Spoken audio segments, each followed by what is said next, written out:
ഇവിടെ സുഹൃത്തുക്കളെ, ഈ GCC ബിസിനസ് ചെയ്തുകൊണ്ടിരിക്കുന്ന, പ്രത്യേകിച്ച് ഈ റെസ്റ്റോറൻറ്റ് ബിസിനസ് ഒക്കെ ചെയ്തുകൊണ്ടിരിക്കുന്ന ചില സുഹൃത്തുക്കൾ ഒരു കൺസേൺ റേസ് ചെയ്തിരുന്നു.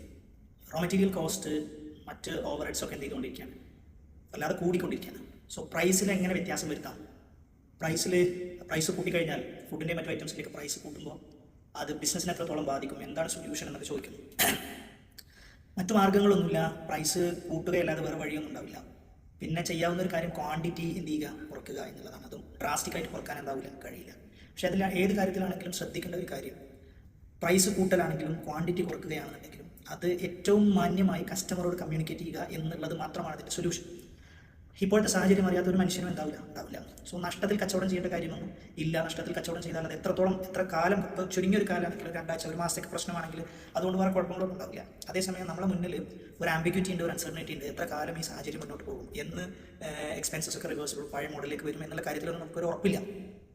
അതുകൊണ്ട് തന്നെ നിങ്ങളുടെ എക്സ്പെൻസസിൽ വന്ന ആ ഒരു ഇൻക്രീസിങ് പെർസെൻറ്റേജ് എത്രയാണോ അത്രയും നിങ്ങളുടെ ഫുഡ് പ്രോഡക്ട്സിൽ എന്താണെങ്കിലും ആ പ്രോഡക്റ്റിലും അല്ലെങ്കിൽ സർവീസിലൊക്കെ ചാർജ് ചെയ്യാവുന്നതാണ്.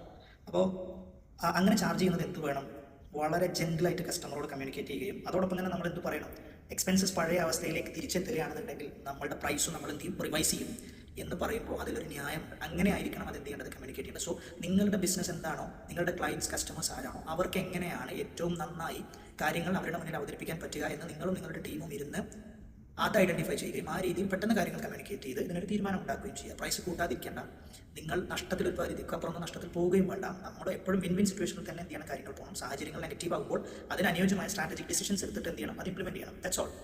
Thank you.